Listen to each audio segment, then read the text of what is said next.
안녕하세요. 박영찬 소개드리고요. 오늘 제가 기존에 이제 연구소에서 만들었던 여러 파이프라인들 중에 이제 한 개를 예시로 이제 가져왔고요. GWAS, 뭐, 바이오인포매티션이면 이제 GWAS는 대부분 이제 좀 익숙할 테니까요. 그런 예시로 하나 가져왔습니다. 그래서, 음, 큰 스케일로 이제 스네이크 메이크가 좀 어디까지 사용 가능한지를 예시를 좀 가져왔습니다. 그, 지난번 그걸 참고를 해봤는데요. 대충 이제 어떤 걸 이제 배우셨나. 그래서 그 입문 뭐 하셨는데 이제 어떤 내용들이 있었는지 뭐 확인해 보니까 뭐 대충 이 정도 있었던 것 같고요. 이제 커맨드 라인 어떻게 하는지 뭐 그 룰하고 이제 다이렉티브 그 기본적인 것들 뭐 하셨고 뭐 와일드카드에 대해서도 이제 어떻게 작동하는지 배우셨고 그리고 뭐 도커 싱글레리티 관련해서 연결해서 배운 걸 이제 확인을 했고요. 이제 지난번 발표 자료들을 보니까 다 영어로 돼 있어서 저도 그냥 이걸 준비했습니다. 이건 저도 영어가 편하게 해가지고 양해를 부탁드리고요. 나중에 뭐 더 좀 질문 같은 거 있으시면은 편하게 뭐 연락 주셔도 되니까요. 뭐 자료가 뭐 한국어로 좀 설명 필요하다 그러면 편하게 연락 주세요. 일단 지난번 발표는 이렇게 한 거를 봤었고 오늘 제가 준비한 거는 어, 이제 저도 예전에 이제 연구소에 근무를 하면서 제 연구소 이제 동료분들한테 이제 반복적으로 좀 세이프메이크를 알려줘야 될 일이 많았다 보니까요. 그게 좀 반복적으로 하다 보니까 그냥 유튜브에 뭐 좀 추천할 만한 걸 이제 검색을 해봤는데 뭐 없더라고요. 그때 당시에. 그래서 간략하게 저도 이제 몇 가지만 이제 좀 짧게 올린 것들이 있고요. 근데 이것도 다 영어로 제가 얘기를 해가지고 뭐 잘하시는 분들은 참고를 하시면 되고. 그리고 이거는 이제 요하네스 카스타라고 이분이 이제 스네이크메이크를 이제 이제 처음 개발을 하신 분인데 이분도 검색을 해보니까 뭐 몇 년 전에 어, 그나마 좀 최근에 뭘 발표를 뭐 하신 게 있더라고요. 이것도 참고를 하면 좋겠다 싶었고요. 좀 스테이크메이크의 좀 전반적인 내용 이렇고 지난번 발표 때는 좀 입문하는 내용, 좀 실무적으로 실제로 어떻게 사용하는지에 대한 거였으면 요 내용은 이제 좀 전반적인 그 개념적으로 이제 어떻게 사용을 하면 되는지 생각을 하면 되는지 스테이크메이크를 뭐 그런 내용이고 제가 오늘 준비한 내용은 좀 어디까지 쓸 수 있냐를 좀 완전 좀 중간 단계가 또 있긴 한데 중간 단계를 거쳐서 이제 뭘 좀 배워야 될 것 있긴 하지만 실무적으로 근데 좀 어, 좀 많이 아예 좀 완전 반대편으로 이제 갔어요. 이제 한 가지 그냥 예를 들어가지고 대규모로 분석을 하기 위해서는 이제 어떤 고려 사항들이 있는지 어떤 걸 참고하고 어떤 걸 배워두면 좋을지 좀 준비를 해봤습니다. 이 내용들은 이제 하나씩 좀 들어가겠습니다. 제가 자료 만든 거는 이제 제가 스네이크메이크 공식 도큐멘테이션 레퍼런스를 좀 많이 붙였는데요. 어, 9.13.7 버전 기준으로 이제 레퍼런스를 보여드렸고, 이 스네이크메이크가 그 개발 이제 업데이트 주기가 엄청 빠르거든요. 이제 보시면은 이제 11월 7일, 11월 6일 뭐 그냥 뭐 하루 단위로도 이제 업데이트를 하다 보니까요. 계속 바뀌고 있고요. 그런 거는 이제 참고하시면 좋고, 그래서 저는 일단 뭐 지난주에 만들었으니까 지금으로서는 좀 최신일 겁니다. 잠깐 제 소개를 하자면은 이제 최근 이제 올해 초까지만 해도 이제 헬름홀츠 연구소에서 뭐 IPG라는 인스티튜트에서 데이터 애널리틱스 팀 부팀장으로 근무를 하고 있었고 거기서 GWAS 프로티오믹스 연구를 주로 했었고요. 그래서 오늘 예시도 이제 프로티오믹스 GWAS를 예시를 가져왔습니다. 현재는 뭐 퇴사를 하고 이제 좀 프리랜서로 활동을 하고 있고요. 그래서 우파루파. 네네네. 저 회사 우파루파라고 지어가지고요. 네, 그래서 네, 저는 이제 제가 초기에 사회초년생 때 이제 처음 시작했을 때도 에서부터 이제 좀 이런 자동화 파이프라인 뭐 워크로 만들어야 되고 그랬었는데 그때 당시에도 뭐 스네이크메이크도 있었고 뭐 엑스플로도 있었고 뭐 WDL, 뭐 CDL, 뭐 CWL 뭐 여러 가지 이제 그 워크로우 매니지먼트 시스템들이 있었는데 그때 당시에 이제 좀 진입을 하려고 했는데 좀 어려워가지고 그냥 제가 파이썬으로 막 이렇게 저렇게 직접 짰다가 어 그래서 뭐 좀 여러 가지 기능들을 구현을 하기 위해서 좀 파이썬을 이제 깊게 좀 들어갔었던 경험이 있었죠. 근데 나중에 가서 이제 독일 이제 헬름홀츠 연구소 이제 들어가고 이제 좀 이런 것도 좀 더 이제 진지하게 좀 분석을 해보자. 이걸 어떻게 사용할지 보자 해서 이제 결국에는 세이크메이크를 먼저 시작했다가 사실 다른 워크로우 그 툴들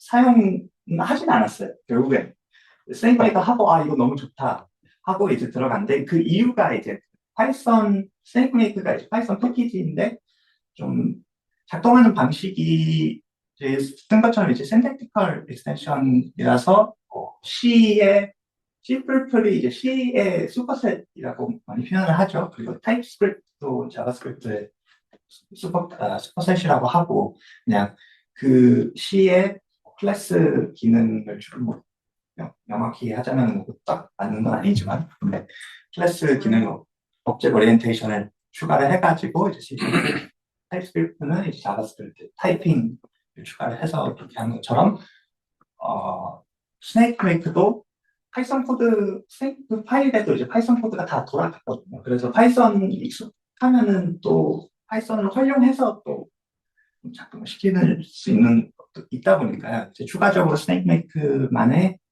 그 다이렉티브나 뭐 그런 것들을 좀 배워야 하긴 하지만 근데 좀 파이썬을 많이 알면은 좀 이용에 좀 진입하기가 좀 쉬워가지고요. 그래서 저는 이제 스테이트멘트를 채택을 했고요. 저희 연구소에서. 그래서 그리고 아무래도 대부분의 바이오인포메이션 콜라보레이터들도 많았는데 이제 뭐 주로 R이나 파이썬을 많이 사용하다 보니까 이것도 좀 큰 이점이 있어요. 파이썬 아니까 좀 진입하기가 좀 더 쉬운. 그리고 뭐 넥스플로우랑 같이 스테이트메이크가 바이오인포메이션 커뮤니티에서 많이 사용하긴 하니까 이쪽으로 이제 저는 기로를 이제 선택을 하고 갔습니다. 제가 오늘 예시를 가져온 거는 이제 이것도 이제 GitHub에 이제 그 파이프라인이 있으니까 참고하시려면 이제 참고하실 수 있고요. 어, 제가 이 파이프라인을 저희 연구소에서 좀 여러 프로젝트에 활용을 하긴 했는데 그냥 두 가지만 가져왔고요. 이제 제가 처음 이 파이프라인 만들었던 거는 이제 프로티오믹스 연구하기 위해서 이제 올링크 이제 한 개 패널에 이제 그 지와스 돌리기 위해서 이 파이프라인을 만들었던 거예요. 아 이거 그냥 제너럴라이즈 해가지고 다른 프로젝트에서도 쓸 수 있게 해서 만들자라고 해서 좀 변경을 딱 제 프로젝트만을 위해서 만들었다. 그거를 제너럴라이즈 해서 좀 더 해놔서 저희 연구소 안에서는 다른 프로젝트들에서 쓰다가 이제 저는 이제 스테이크 메이커를 가지고 왼쪽에 있는 논문은 이제 그 오스티어설 퇴행성 관절염? 퇴행성 관절염 관련해서 이제 교환을 돌린 건데 이게 아마 저 때까지만 해도 뭐 최근 뭐 그렇게 많이 지나진 않았으니까 뭐 더 큰 게 나왔을지 모르겠는데 샘플 사이즈로는 이제 세계에서 제일 큰 지워스 분석이었고요. 이것도 제가 패플라인 이제 스네이크로 만들어서 했었고요. 그래서 이 정도 규모도 스네이크로 이제 할 수 있다라는 걸 보여드리려고 이제 잠깐 가져왔고요. 다들 바이오인포메이션이면은 이제 맨해튼 플롯 너무 익숙하겠죠? 그래서 그냥 그 좀 단위에 대해서 좀 설명 잠깐 간략하게 얘기를 하면 좋겠다 싶어가지고 어쨌든 GWAS는 변이 단위로 이제 분석을 하는 거죠. 이제 어소시에이션이 이제 샘플 이뭐 규모로 있으면은 모든 사람들이 이제 변이 분포가 어떻게 되고 알레일 분포가 어떻게 되고 이게 그 우리가 관심 있는 그 특성하고 이제 어소시에이션은 어떻게 돼 있나 그런 걸 이제 분석하기 위해서 이제 이거는 이제 맨해튼 플로지 p-value를 한 거죠.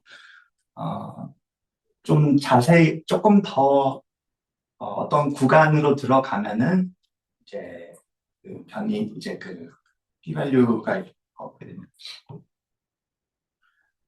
제가 했던 거는 이제 아까 요거는 이제 한 개 트레이트를 가지고 보통 이제 익숙한 그림이죠. 한 개 트레이트를 이제 지워서 했을 때 나오는 결과인데, 92개 뭐 프로틴을 했으니까 이거 3D로 이렇게 해가지고 또 이제 맨해튼 플롯을 했던 거였는데요. 좀 이거에 대해서 좀 보여드리기 위해서 어쨌든 워크플로우라는 게 이제 뭐 정해진 작업을 이제 뭐 반복적으로 이렇게 수행을 해야 되는 거다 보니까 이제 단위가 어떻든 간에 이제 한 개 트레이드를 보든 뭐 100개 트레이드를 보든 자동화하는 것일 뿐이니까 그런 단위들 좀 보여드리기 위해서 좋았고, 그러기 위해서 이제 그 그러면 이제 파이프라인을 만들기 위해서 최소 단위가 어디인지부터 이제 좀 계산을 이제 고려를 해야 되는 게 있는 거죠. 이제 고려사항, 이제 파이프라인 만들기 전에 이제 고려사항에 대해서 설명해 드리려고 이걸 가져왔는데요. 저 같은 경우에는 아까 그 분석 과제 같은 경우에는 이제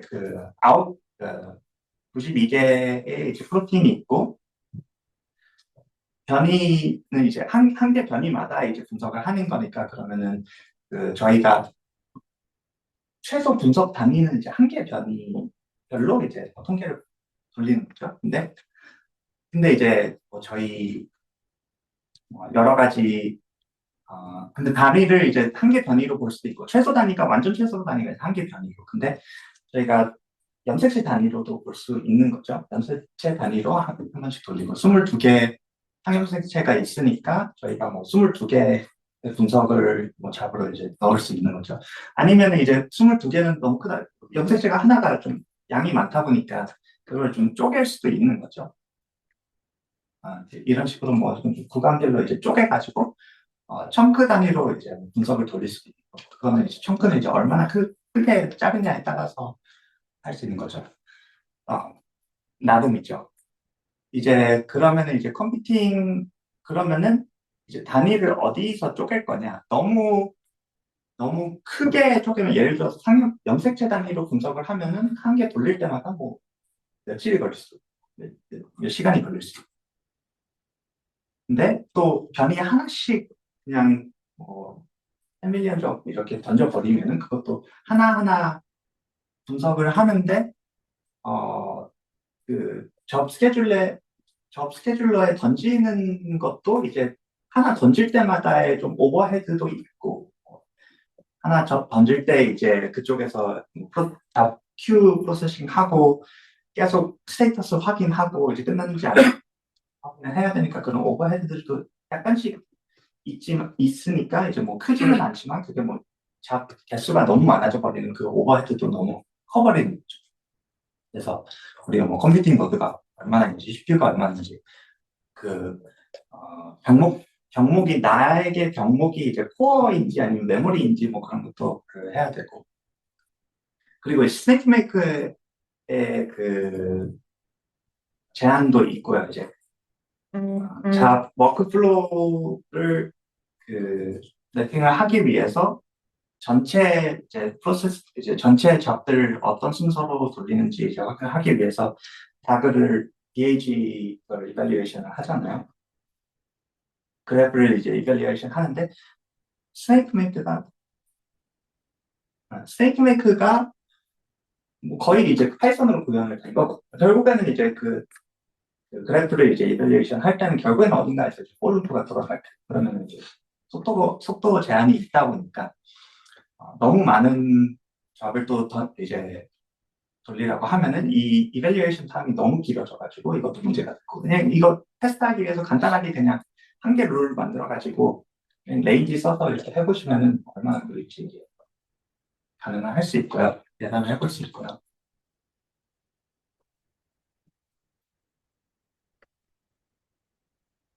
그래서 이제 제가 오늘 얘기할 거는 이제 사람마다 이제 연구자분들마다 이제 환경들이 다 너무 다르니까 환경에 대해서 제 연구소 기준으로 뭐 말씀을 드리긴 하지만, 근데 어떤 특정 환경에 맞춰서 뭐 설명은 하진 않고 전반적으로 어떤 고려 사항들이 있을지에 대해서 좀 포커스를 할 예정입니다.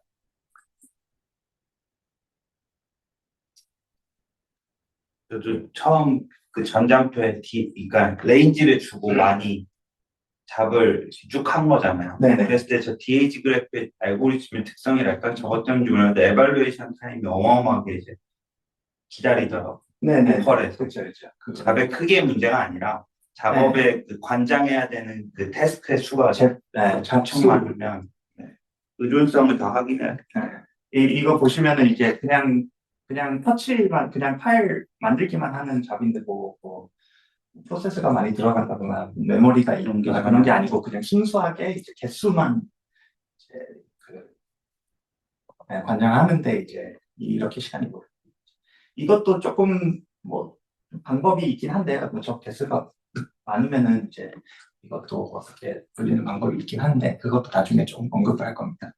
이거는 제가 이미 설명을 했고, 접 서미션, 접 큐 매니지먼트, 접 스테이터스 확인하면서 그런 것들 오버해도 있으니까 접 개수가 스네이크메이크의 제한도 있지만 접 스케줄러를 쓴다면은 거기서도 오버헤드가 발생해가지고 이것도 적정 개수를 좀 고려를 해봐야 될 게 있는 거죠. 근데 이제 어쩔 수 없이 잡 개수가 많을 경우가 있긴 하죠. 이제 저 같은 경우에는 이제 프로틴 제가 방금 보여드렸던 뭐 92개 프로틴 가지고 이제 분석을 했지만 근데 이제 올림픽에서 NGS 패널로는 이제 2,000개 넘게 프로틴이 이제 나오다 보니까 만약에 그렇게 했다면은 제가 2,000개 청크는 그 염색체를 이제 2,000개 청크로 이제 다 쪼갰을 때 그냥 기준으로 한 건데요. 저는 임의의 값인데 만약 저렇게 하면은 이제 400만 잡 나오고 뭐 제가 다른 분석 했었는데 이제 레버리언트 받은 테스팅이라고 이제 그 로우 프리퀀시랑 레버리언트들의 이제 그 어떤 특성 트레이트에 이제 기여도 어소시에이션 이제 그룹 해가지고 분석하는 거였는데요. 그것도 잡 개수가 많을 수밖에 없는 게 프로틴 100개라고 치고 컨디션 뭐 이제 레버리언트랑 로우 프리퀀시 어떤 걸 선택하냐 어떤 걸 그룹핑하냐 그 컨디션 개수도 있고 그리고 2만 개 진 단위로 유전자 단위로 이제 뽑는다면은 또 이제 뭐 800만 개 잡고 이렇게 늘어나고 여기서 이거는 이제 한 개 코호트로 봤을 때는 뭐 저만큼 나오는 거죠. 저는 이제 그 인터내셔널 콜라보레이션 그런 것들도 많이 해서 뭐 코호트 개수가 뭐 열 몇 개 넘어가는 프로젝트도 같이 했었고 그거는 코호트별로 콜라보레이터들이 각자 자기네 환경에서 돌리긴 했었지만 만약에 뭐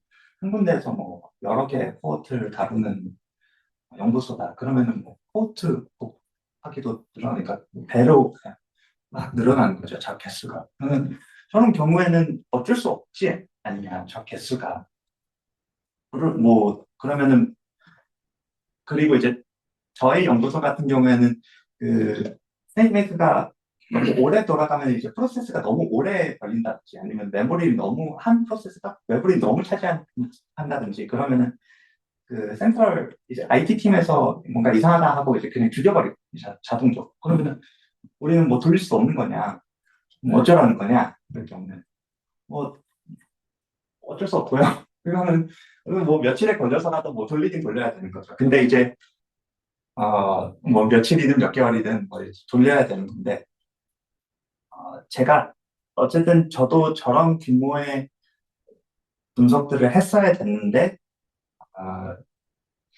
이밸리에이션 타임이 문제라면은 그거에 대해서 좀 그거를 좀 오해는 아니지만 좀 이쪽에서 하는 방식에 대해서 잠깐 얘기할 건데 스네이크메이크 내부적으로도 저 배치라는 저 옵션이 있어가지고 저거를 활용하면은 좀 나눠서 이제 분석을 돌릴 수도 있고요. 저거를 한번 돌리면 이제 전체 그 그래프 중에서 뭐 3분의 1만 일단 이밸리에이션 하고 이것만 돌리겠다라고 지적을 하는 거고요. 저거는 이제 그 예시가 저 3분할로 한다는 거지. 저거는 뭐 100분할로 할 수도 있고 하기 나름이니까. 근데 이제 또 한 가지 방법은 이거는 이제 제가 좀 많이 사용하는 방식인데 이제 그 샘플 시트처럼 활용을 해가지고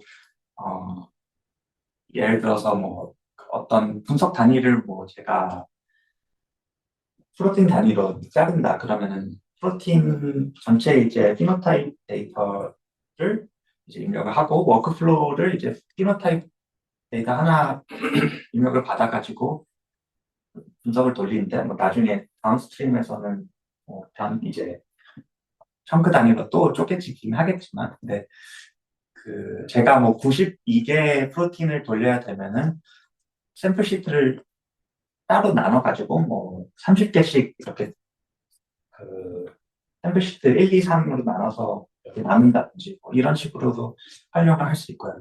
배치 요게 조금 개인적으로는 좀 불편함을 느꼈던 게 3번 마지막 거를 이제 돌리기 전에는 그 이전 배치들 다 먼저 돌리고 나서 마지막 배치 돌리라고 이렇게 안내를 하는데요. 그러면 다운스트림에 이제 더 돌릴 게 있으면은 그 이전 배치들은 다 돌렸다는 가정하에 좀 진행을 하다 보니까, 근데 나중에 문제가 생길 수도 있다 보니까 저는 개인적으로 뭐 저도 섞어서 쓰긴 했었는데, 근데 샘플 시트 이게 조금 더 컨트롤하기 쉽다 싶어가지고 이렇게 했었습니다.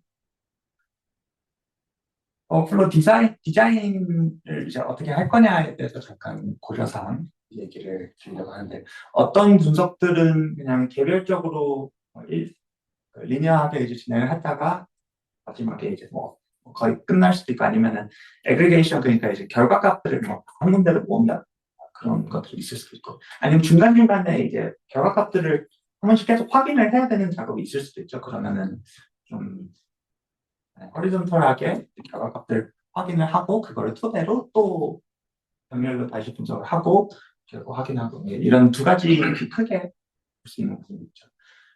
워크플로우를 뭐 만들 때 뭐 둘 중에 하나 워크플로우 뭐 디자인이 나오는 건 아니지만, 물론 모든 워크플로우 이제 현실적인 거는 다 이제 섞여서 나오긴 하겠지만, 두 가지 중에서 이제 한 가지 좀 주의사항을 말씀드리고 싶어서 이걸 보여드리는데요. 이제 어떨 때는 이제 무조건 이 방식을 이제 허리zon털한 거를 좀 채택을 해야 될 때가 있는 거죠. 중간중간 결과값을 이제 필수적으로 확인을 해야 된다. 그래야만 다음 단계를 진행할 수 있다. 그런 거는 이제 이런 방식을 해야 되는 거죠. 하지만 그렇지 않는 경우에는 절대 이 방식을 쓰지 말라고 설명을 드리고 싶은 게, 어, 제가 예를 들어서 이제 100개 프로틴 한 번에 이제 다 돌린다라는 가정을 하고 파이프라인을 만들었을 때 중간중간 스텝을 이런 식으로 만들었었는데요. 근데 그랬을 때 병목 현상이 생기는 게, 프로틴 1에서 100까지 있는데 이게 분석, 그리고 제가 스테이지별로 분석이 진행되게끔 워크플로우를 만들었다 보니까 첫 번째 프로틴이 예를 들어서 분석이 끝났는데, 그래서 얘는 더 진행을 해도 되는데 그냥 뒤에 모든 프로틴이 다 끝나야 앞에 것도 이제 다음 단계로 진행할 수 있다 보니까 그런 병목 현상이 생기는 거죠. 이게 그냥 비효율성만 문제가 있는 게 아니라, 나중에 예를 들어서 1에서 30 프로틴까지는 뭐 전혀 문제 없이 내가 보통 파이프라인을 개발을 하면은 한 개 프로틴으로 이제 파이프라인 만들어 보고 잘 돌아간다 싶으면 좀 나머지 다 돌리잖아요. 근데 그 좀 예외적인 뭐 것들이 있어가지고 뒤에 프로틴들이 돌아가면 버그가 날 것들인데, 근데 이게 안 돌아가다 보니 이제 안 돌아가고 좀 기다리고 있다가 버그를 나중에 발견했는데, 파이프라인을 이미 구조를 이렇게 만들어 놔가지고 앞에 프로틴 끝난 것들은 진행을 더 해도 되는데 이제 뒤에 프로틴들이 끝나지 않아서 버그 때문에 이제 막혀가지고 이걸 고치기 전까지는 진행이 안 되는 거죠. 그런 문제가 생길 수가 있어가지고요. 그래서 이런 방식은 이제 좀 신중하게 제가 하면 좋고요. 대규모 분석을 하다 보니까 그리고 하나하나 분석이 좀 오래 걸리면은 한 개 프로틴이 예를 들어서 한 개 프로틴 돌리는 것마다 이제 하루가 걸린다. 뭐 100일이 총 걸리는데 거기에 이제 버그가 있어가지고 그거 고치는 동안 나머지 돌아갈 수 있는 것들 돌려야 되는데 병목 현상이 있으면은 그냥 계속 완전 밀릴 수밖에 없으니까요. 이거는 고려를 좀 해야 될. 여기서 궁금한 게 네. 이 표현 주실 때 스테이지 1, 2, 3가 있는데 네. 1, 2, 3는 어떤 분석의 연구 알고리즘이랄까 특성상 어그리게이트라든지 머지해야 되는 거가 필수적이었던 거예요? 아니면 이제 그런 경우들은 이렇게 할 수밖에 없는 거죠. 그쵸. 그런 경우는 당연히 그렇게 해야 되는데, 그렇지 않는 경우들은 이렇게 해버리면은 어떤 문제가 생기는지. 이게 지금 그냥 설명만 들으면 바보처럼 누가 저렇게 만들겠냐 하겠는데요. 근데,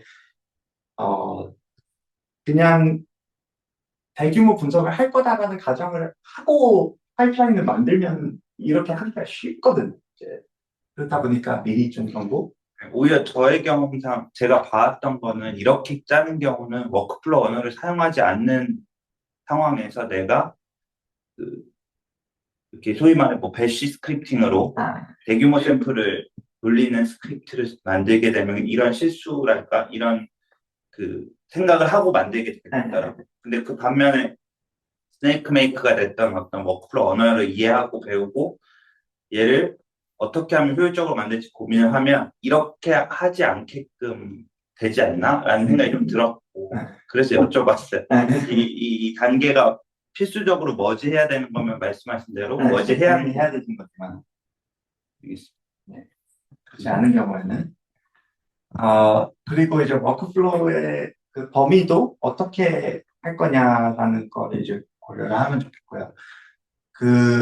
이제 오른쪽에 있는 게 이제 제가 아까 보여드렸던 그 워크플로우고요. 싱글 포인트 집어서 하는 건 이제 워크플로우인데 저거는 이제 처음에 제가 만들었던 거고요. 앞에 부분은 제 코드 특성 때문에 이제 필터링 QC 프로세스까지 이제 포함을 시켜가지고 저렇게 만들었고요. 미싱네스랑 하리 와인버그 관련해서 이제 필터링 해야 돼가지고 제 특정 코드, 제가 분석하던 코드 포마크 가지고 위해서 이제 만들었다 보니까 이제 QC 프로세스도 지금 포함되어 있죠. 나중에 이제 GCPA부터는 이제 어소시에이션 분석을 하고 플로팅하고 하는 부분들인데, 근데 이제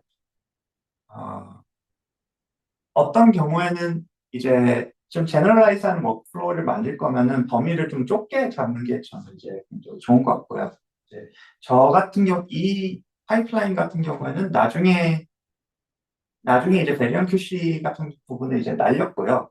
다른 제 이제 연구소 안에 다른 프로젝트들도 이제 제 파이프라인을 다 쓰고 싶은데, 근데 이제 자기네들은 이제 자기네들만의 이제 QC 프로세스가 있다 보니까 굳이 이거를 탈 필요가 없는 거죠. 뭐 제가 컨피그레이션을 그냥 세팅을 해놔가지고 그냥 0으로 해달라 그러면 필터링 아무것도 안 되게 뭐 그렇게 할 수도 있지만, 근데 저 안에서 이제 복사하는 과정들도 있다 보니까 파일이 크면은 굳이 복사할 필요가 없는 거죠. 그래서 나중에는 저 부분은 날렸고요.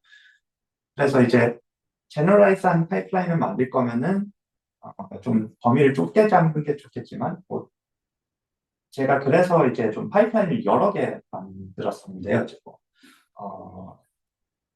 어소시에이션 하는 이제 워크플로우 하나, 그리고 다운스트림에서 뭐 분석하는, 추가적으로 분석하는 거 하나, 뭐 이렇게 좀 여러 개 만들었지. 차라리 그게 오히려 컨트롤하기 쉽고요. 근데 만약에, 저는 이제 그 콜라보레이션 프로젝트를 할 때 여러 연구소 콜라보레이터들하고 이제 저희가 이제 최종적으로는 저희가 각 코호트에서 분석을 다 돌리고 나서 저희한테 결과 서머리 스태티스틱스를 보내고 저희가 이제 메타 분석을 하는 뭐 그런 프로젝트 같은 경우에는 모든 코호트들이 다 똑같은 방식으로 이제 분석을 돌려야 됐다 보니까 그럴 경우에는 아예 처음부터 끝까지 너희들은 인풋 데이터만 넣고 그러면 나머지는 알아서 다 돌아가게끔 이제 해놨다. 그러니까 이렇게 제공을 하면은 해야 될 필요도 있는 거죠. 그래서 처음부터 끝까지 해야 될 이제 워크플로우를 만들어야 될 경우들도 있는 거고. 하지만 이제 내가 만드는 워크플로우의 목적이 뭐냐를 좀 고려를 해서 범위를 설정하는 게 좀 중요하다고 말씀드리고 싶고요. 그래서 나중에는 이렇게 좀 많이 좀 간소해졌죠. 자, 이제부터 조금 빠르게 진행을 하겠습니다. 그냥 좀 어, 특정 기능들에 대해서 좀 소개를 해드리기 위해서 좀 이용할 만한 것들. 혹시 아까 하나만 더 드리면 앞에 설명 그럼 약간 모듈화라든지 그 기준을 말씀하시는 거죠? 모듈화도 모듈화? 잠깐 얘기를 할 건데요. 근데 뭐 좀 그런 비슷한 맥락. 재활용성에 대해서 어떤 구간으로 이제 한정을 짓자. 이제 그 완전 처음부터 끝까지 모든 걸 다 해결해주는 그 파이프라인은 결국 저도 스테이트메이트가 넥스플로우처럼 넥스플로우 NF4였나요? 그 커뮤니티가 올려서 공유 워크플로우 공유하는 거. 네, 재활용성을 위해서 네. 스네이크 메이크도 가지고 있는 메커니즘이 그 스네이크 메이크의 래퍼, 래퍼라고 래퍼가, 있고 넥스플로우는 모듈이라는 개념이 있는 거고. 네. 그 스네이크메이크도 이제 래퍼 리포지토리가 있어가지고 사람들이 이제 자기 워크플로우를 올릴 수 있는데 저는 이제 한 번도 솔직히 한 번도 사용을 안 했고요. 어, 연구를 저희가 이제 분석을 하는데 좀 세밀하게 이제 조정을 해야 되는 것들이 있다 보니까 결국에는 이제 처음부터 끝까지 그냥 제가 다 짜게 되는 경우들이 많다 보니까 결국에는 안 쓰게 됐고요. 그렇다 보니까 어, 네, 처음부터 끝까지 만들어야 되는 것들도 있고 뭐 제너럴라이즈 저희 연구소 내부적으로 제너럴라이즈 한 거는 뭐 공개해가지고 해야 될 필요도 있고.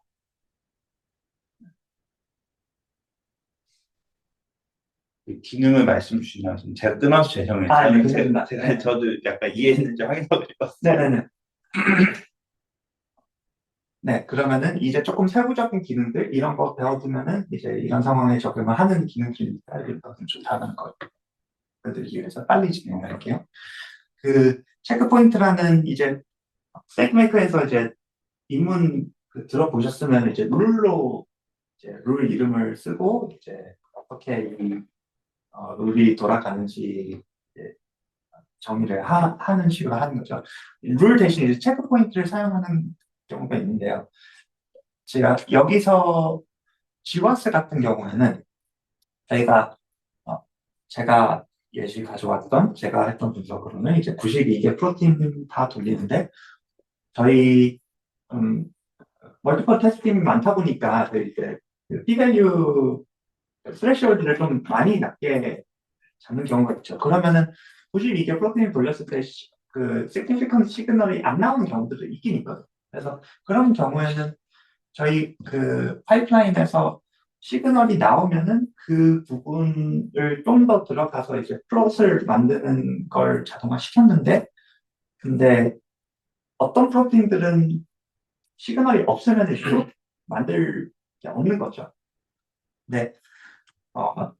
파이프라인을 만들면 이제 그냥 모든 게 이제 된다는 가정하에 이제 만들어 버릴 수도 있다 보니까 아니면은 제가 뭐 어떤 대규모 분석을 하기 위해서 일단은 한 개의 프로틴을 가지고 워크플로우를 만들었 다음에 이게 처음부터 끝까지 잘 돌아가는 걸 보고 나머지 다 적용을 하겠다라고 했는데 나머지 다 적용했을 때 그 좀 겪게 되는 이제 뭐 문제들이 있는 거죠. 시그널이 없었네 이런 경우에 이제 에러가 나가지고 다시 설명해 줘야 되고 그런 경우가 있다 보니까 근데 또 그거를 있는지 없는지 그 그런 경우에는 이제 이 기능을 사용을 하면 되고요.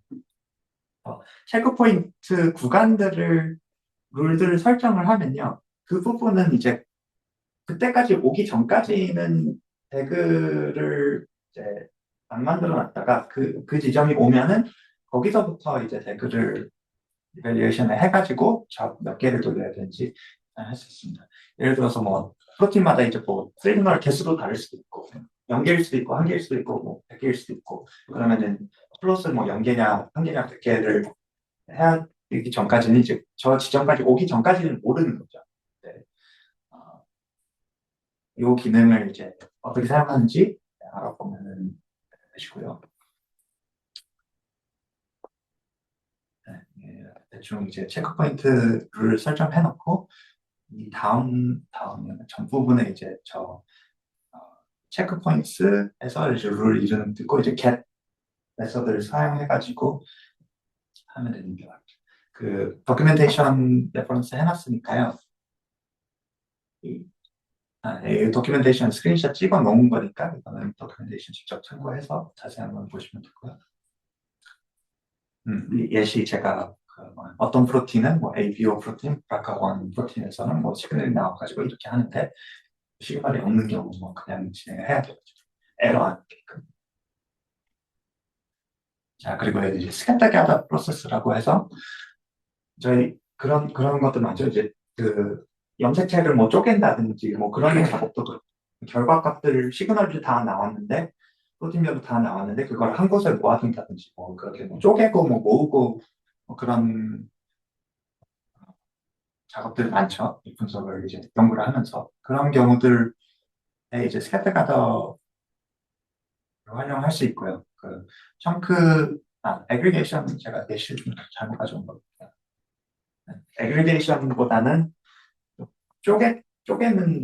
쪼갰다가 이제 다시 모아야 되는 경우. 염색체 이제 쪼개서 각각 청크별로 분석을 돌렸다가 그걸 다시 모아야 되는 그런 경우 스캐터 프로세스 참고해서 사용할 수도 있고요.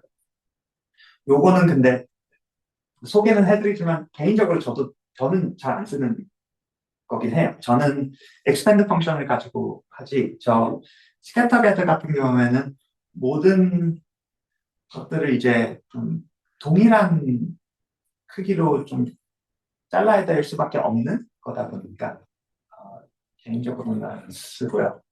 예를 들어서 염색체 뭐 길이가 뭐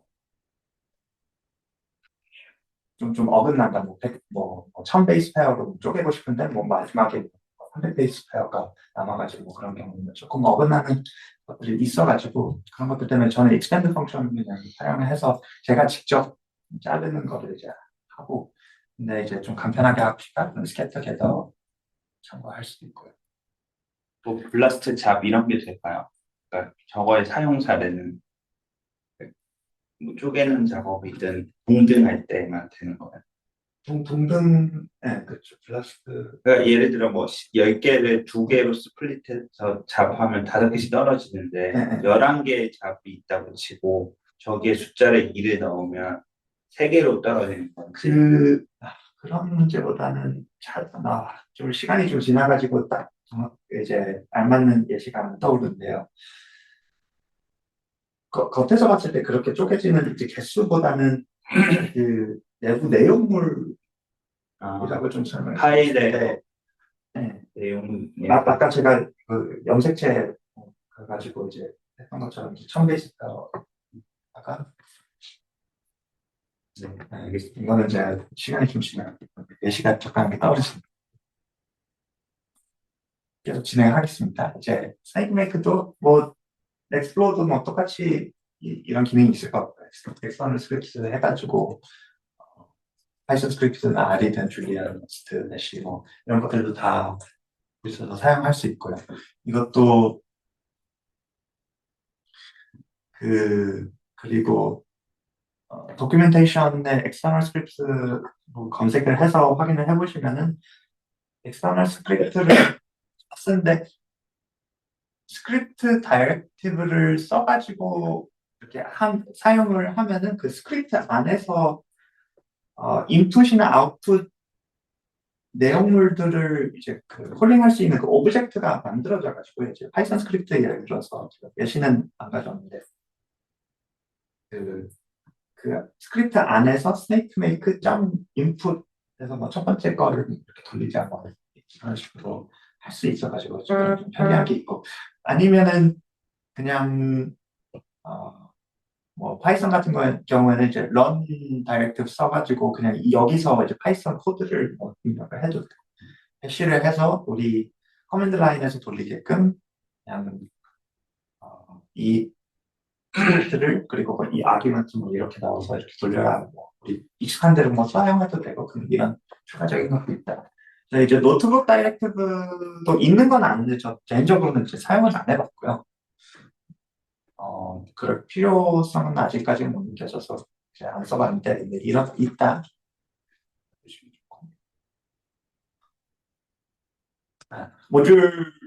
모듈라이제이션 관련해서 모듈화 관련해서 잠깐 가져왔는데 이거는 아마 제가 나중에 또 하나 언급하긴 할 건데요. 크게 뭐 도큐멘테이션이 이제 4개라고 써져 있는데 3개로 나눠져. 일단 한 가지만 먼저 말씀드릴게요. 지금 2번 우리 파이썬 임포트 패키지 임포팅 하듯이 그렇게 이제 똑같이 스낵 파일 안에서 include 다이렉트 사용해가지고 다른 스낵 파일 이렇게 include 할 수 있고요. 그래서 저도 이제 룰 폴더 안에 이렇게 여러 개 스낵 파일로 나눠가지고 좀 따로 버전 컨트롤 하기 위해서 따로 좀 단위로 쪼개고 그리고 이 스낵 파일이 이제 좀 이걸 전체 워크플로우를 다 돌리는 그런 룰을 편이죠. 컨피그레이션 이거는 그 입문 거기에 있었던 것 같기도 한데 그래도 활용을 만약에 이제 없었던 걸 대비해가지고 컨피그 파일을 워크플로우 리포지터리에 활용을 해가지고요. 그러면은 이제 저는 이제 제가 연구소에서 맡았던 이제 좀 업무가 좀 다른 바이오인포메티션들보다는 좀 엔지니어링 뭐 이런 거에 좀 더 지식이 있다 보니까 파이프라인을 좀 많이 만들어 주는 작업을 했었는데요.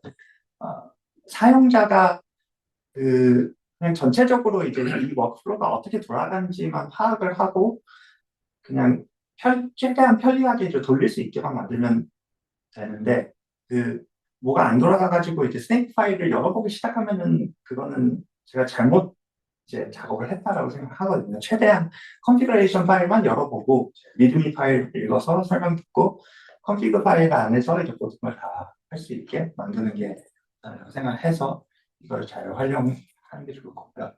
야말 파일이다 보니까 이것도 야말 웹사이트를 확인해가지고 어떻게 진행하는지 하면 좋고요. 여기 예를 들어서 제가 이제 특정 옵션들 추가를 한 거, true로 한 거, 이거는 파일, 스낵메이크가 컨피그레이션 파일 읽었을 때 저걸 이제 불리한 밸류로 인식을 하고요. 스트링으로 인식하지 않고 불리언으로 인식을 하고 이것도 이제 어떤 특정 값들 같은 경우에는 이제 데이터 타입을 지정을 아예 해줘 버릴 수 있고 이거는 이제 야말 기능이지 스낵 파일 스낵메이크 기능이 아닙니다. 그리고 스낵 파일 안에서는 컨피그 파일 다이렉트를 사용해가지고 불러오면 돼요. 모듈 관련해서 또 한 가지 이제 모듈 스테이트먼트도 있는데요. 이것도 있다라는 거를 이제 소개해 드리는 거지. 저도 개인적으로 좀 사용을 해보려고 했는데 조금 제가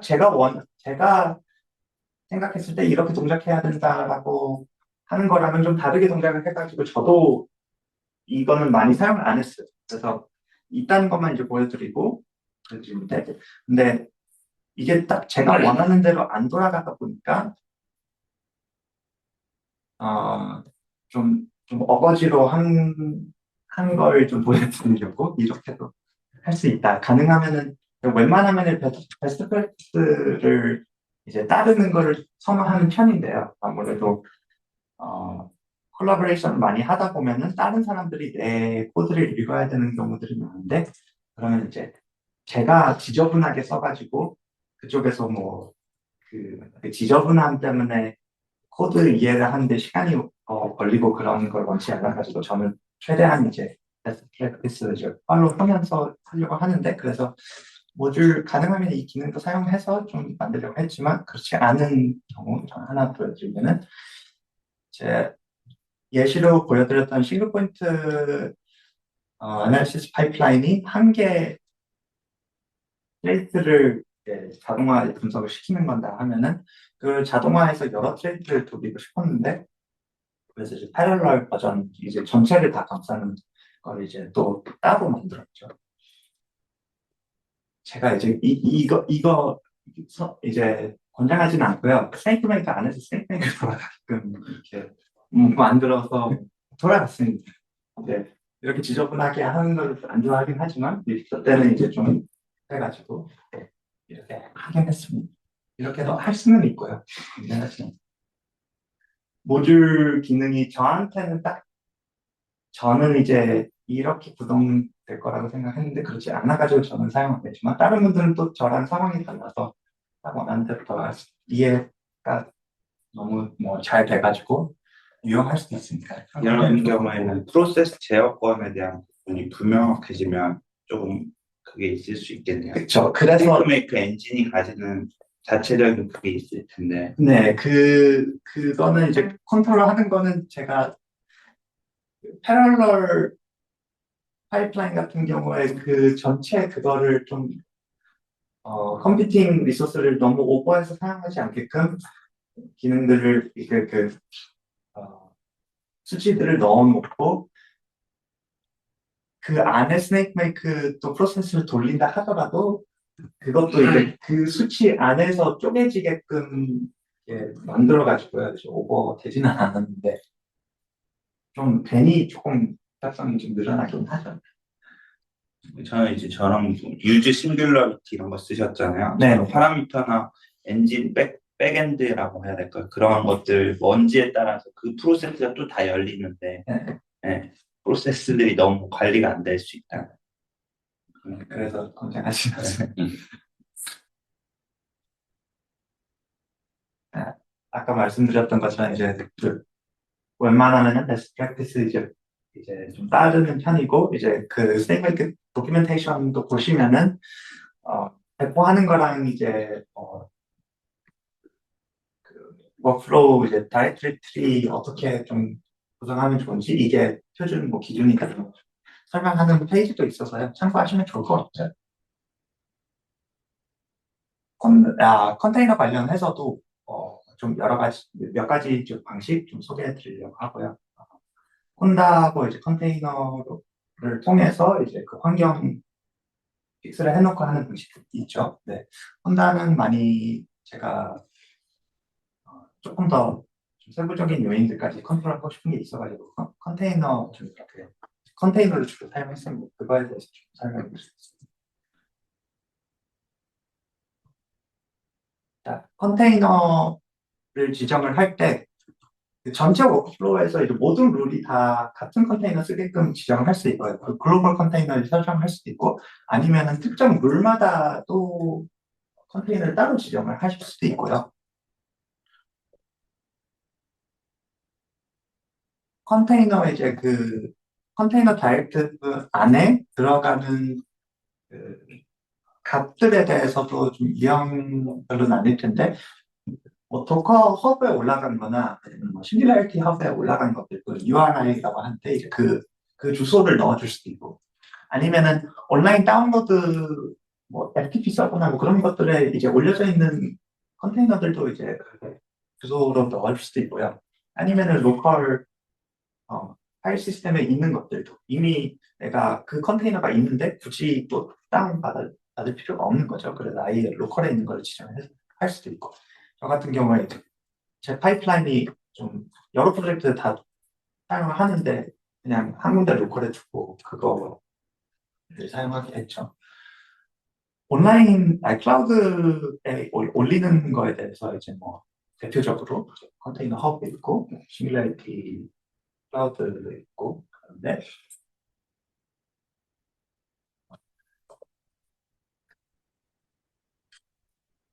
이것도 이제 이제는 이제 스네이크메이크 도큐멘테이션만 볼 게 아니라 이런 걸 활용하려면 또 다른 그 툴들의 이제 도큐멘테이션을 좀 이제 참고를 해야 되는 부분인 거죠. URL 같은 경우에는 사실 제 주소를 그냥 넣는 거, 온라인 다운로드 할 수 있는 그 주소를 넣는 거에 대해서는 이제 사실 그게 없었는데요. 그 도큐멘테이션이 없었는데 그냥 제가 어, 이게 될까 싶어서 이제 해봤는데 이제 되는 걸 보고 사용했지. 아마 싱귤레이티에서 이제 되니까 세이프메이크에는 그 도큐멘테이션 없는데 이제 되는 거 소개를 드린 거고요. 제가 한 가지 좀 보여드리고 싶었던, 제가 채택했던 방식이 이제 싱귤라리티 디플로이다. 저 같은 경우는 싱귤라리티를 많이 사용했다 보니까 콜라보레이터들하고 이제 같이 이제 사용할 워크플로우를 만들었는데,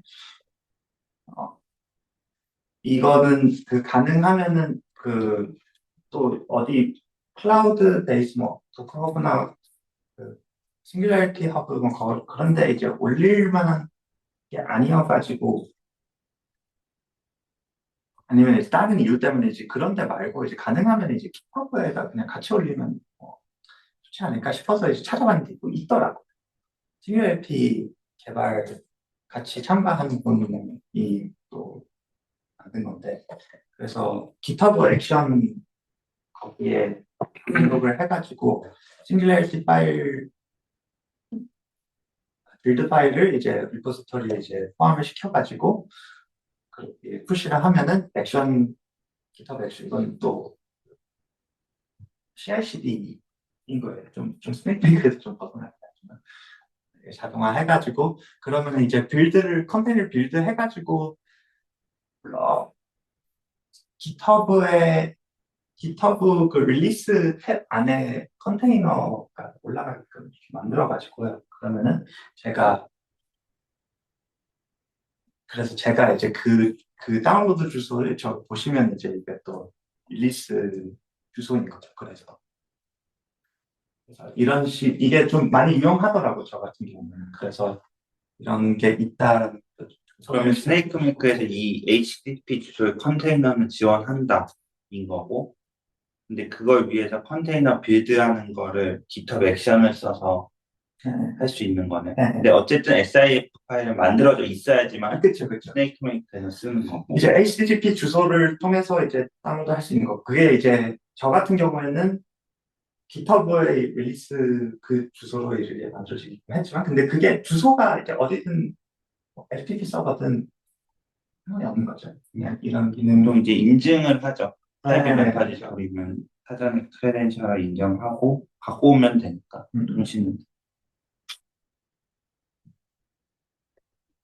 그리고 이제 그 워크플로우를 이제 돌리는 거에 대해서 그럼 이제 로컬에서 돌리는 거 외에 이제 다른 환경들에 대해서는 이제 어떻게 돌리는지, 이거는 이제 플러그인으로 좀 플러그인 방식으로 바뀌었더라고요. 워크스테이션이나 그냥 개인 이제 컴퓨팅 서버에 로컬로 돌리는 거니까 그거는 뭐 그냥 코어 몇 개 해서 돌려가지고 하면은 알아서 하는데, 컴퓨팅 클러스터 이제 HPC에 돌린다든지 클라우드에 돌린다든지 그럴 때는 이제 플러그인 활용을 이제 시작해야 되고요. 8.0.0 버전부터 이제 플러그인 활용하기 시작했고요. 저는 이제 이 이전부터 샌드백 사용했다 보니까 저는 처음에 초기에 돌렸을 때는 저 클러스터라는 옵션을 써서 이제 돌렸었는데, 그 안에 이제 저는 슬럼 많이 쓰다 보니까 S패치 커맨드를 넣어서 했었죠. 근데 나중에는 8.0.0 버전 이후로는 이제 그 플러그인을 사용해라고 해서 이제 좀 저런 식으로 바뀌어 엑세큐터를 이제 설정을 해가지고 해야 되는 걸로 바꿨습니다. 네. 저 안에 있는 것들은 저희 보면은 그 지난번 발표 때 스네이크메이크 발표 때 보니까 싱글레리티 관련해서 뉴 싱글레리티 아지스 옵션 해서 뭐 바인딩 어떻게 하냐 그런 거 썼었는데, 그 좀 추가적으로 설명하자면 그건 거기 들어간 옵션들은 다 싱글레리티 옵션들이에요. 그러면 싱글레리티 도큐멘테이션을 봐야 되는 거죠. 스네이크메이크 도큐멘테이션 봐도 뭐그 정도는 안 나오고, 여기서도 이제 제가 슬럼 커맨드를 쓰니까 이제 저 옵션들은 다 슬럼 옵션들인 거죠. 결국 스네이크메이크는 그냥 워크플로우만 이제 돌려준 거지. 다른 걸 이제 다른 툴들 가져다 쓰면 이제 그것도 이제 어떻게 사용하는지 그건 따로 개별적으로 봐야 될 거.